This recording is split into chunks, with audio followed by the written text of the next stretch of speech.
uma das ideias dessas séries de romantização de serial killer, de assassinato brutal, é justamente fazer com que as pessoas percam, com que elas vão perdendo essa sensibilidade, entendeu? Desse tipo de coisa. O sistema faz as coisas de um jeito inteligente.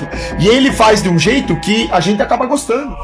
Você provavelmente já assistiu pelo menos uma série sobre alguém que fez coisas muito erradas. Um criminoso, uma pessoa que destruiu outras ao redor dela. Talvez tenha ficado pensando nisso no dia seguinte. E aqui está a parte interessante. Você não é exceção. Isso acontece com milhões de pessoas, toda semana, todo mundo. E os streamings sabem muito bem disso. Hoje a gente vai conversar sobre algo que poucos param para questionar. Por que as plataformas de streaming investem tanto em séries sobre pessoas que fizeram mal? E mais, o que esse comportamento diz sobre a sociedade em que vivemos? Nos últimos anos, séries baseadas em histórias reais de crimes e criminosos se tornaram um dos formatos mais consumidos nas plataformas digitais. A Netflix lançou produções sobre figuras que cometeram crimes gravíssimos. Os números de audiência foram impressionantes, algumas delas entre as mais assistidas da história da plataforma em poucos dias. No Brasil, não foi diferente. Séries como O Maníaco do Parque e Tremembé tiveram uma repercussão enorme. A Tremembé, em especial, que retrata o cotidiano dentro de um presídio, gerou debates importantes, mas também gerou algo que vale a pena questionar. Uma certa fascinação pelo ambiente, pelos personagens, por histórias de pessoas que causaram muito sofrimento a outras. Isso não acontece por acidente. Os streamings têm acesso a dados que a gente mal imagina. Eles sabem exatamente quanto tempo você passou assistindo, onde parou, onde voltou,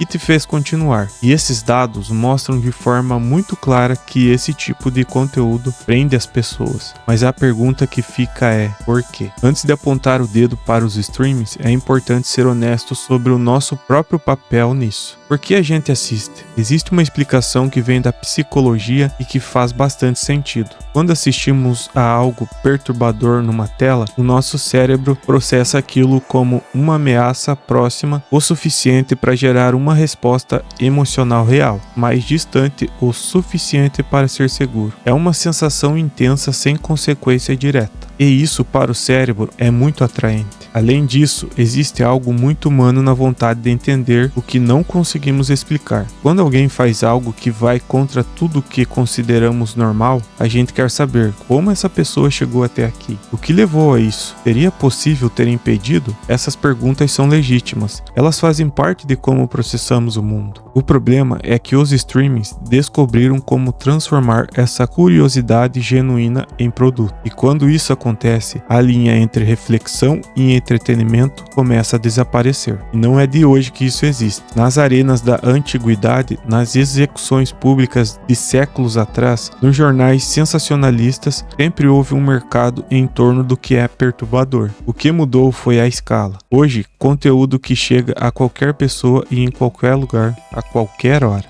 Aqui chegamos em um ponto muito importante. Existe uma diferença real entre abordar um tema difícil com responsabilidade e usar esse tema como estratégia de engajamento. Quando grandes produções sobre crimes reais foram lançadas, familiares das pessoas que sofreram vieram a público dizer que não foram consultadas e reviram momentos dolorosos da história de suas famílias sendo transformadas em entretenimento. E o foco da narrativa acaba recaindo sobre quem causou o dano e não sobre quem sofreu. Isso levanta uma crítica social importante, quando transformamos a história de alguém que fez o mal em espetáculo. Quem fica em segundo plano? As vítimas, as famílias, as comunidades afetadas. Não estou dizendo que toda produção desse tipo é irresponsável. Existem séries e documentários feitos com seriedade jornalística e contribuem para debates sobre o sistema de justiça, sobre saúde mental, sobre falhas do Estado. Esse tipo de conteúdo tem valor real, mas existe também muita produção que usa a estética do crime e da tragédia como chamariz, sem aprofundamento, sem contexto, sem responsabilidade responsabilidade com quem viveu aquilo de verdade. E os streams muitas vezes preferem o segundo caminho, porque ele performa melhor, porque o algoritmo favorece o que gera mais reação emocional imediata, e porque, no final, o objetivo deles é tempo de tela,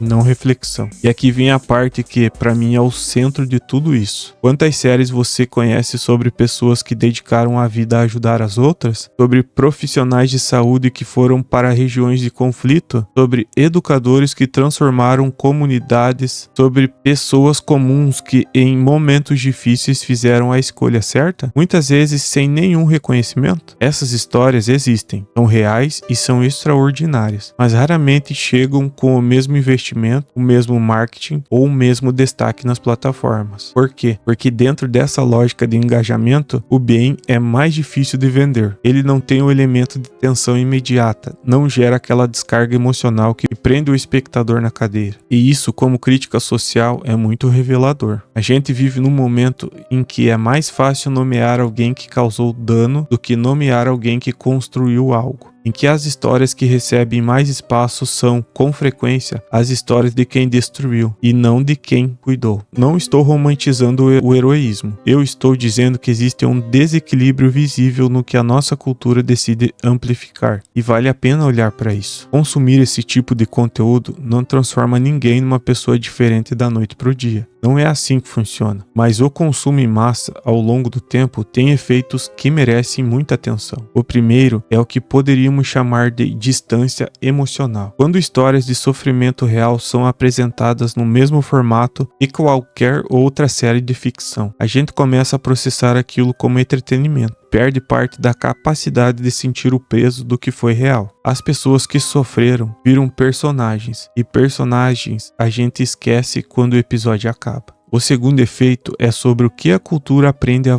valorizar. Quando as histórias que recebem mais atenção, mais investimento e mais visibilidade são as histórias de quem causou dano. O que estamos dizendo implicitamente sobre o que merece ser lembrado? E o terceiro, talvez o mais silencioso, é sobre o que isso faz com a nossa percepção de normalidade. Quando o cotidiano é permeado por narrativa de coisas que deram muito errado, a gente pode perder a referência do que dá certo, do que é possível, do que vale a pena construir. Não é uma crítica ao conteúdo em si, é uma crítica à falta de equilíbrio, ao fato de que é quase sempre o caminho escolhido. Os streaming fazem o que fazem porque funciona, porque nós assistimos, porque nós comentamos, porque nós recomendamos. E isso não é julgamento, é apenas um fato sobre como esses sistemas funcionam. Eles respondem ao que a gente consome. O que dá para fazer com isso? Assistir com mais consciência, perguntar ao longo de uma série quem está sendo colocado no centro da história, quem tem voz, quem ficou de fora. Exigir quando possível produções que tratem de temas difíceis com responsabilidade e não usem a dor de pessoas reais como cenário. E, de vez em quando, dar uma chance àquela história sobre alguém que fez algo extraordinário e bom, mesmo que o algoritmo não recomende, mesmo que não apareça em destaque na plataforma, porque essas histórias também existem e elas dizem muito mais sobre quem podemos ser do que sobre quem decidimos não ser. Pense nisso na próxima vez que for escolher o que assistir. E aí, o que você acha dessa lógica? Você acha que as pessoas que fizeram atos heróicos deveriam ter mais visibilidade? Ou você acha que esse formato que os streams estão fazendo, colocar o autor que fez coisas horríveis como personagem principal? Diga pra mim aqui nos comentários o que você acha disso. E diga pra mim também se você acha isso correto ou errado. Deixa seu like e se inscreva no canal. E lembre, antes de assistir qualquer série sobre pessoas que fizeram coisas horríveis, veja pelo ângulo das vítimas, não só pelo ângulo do autor do crime. Até mais.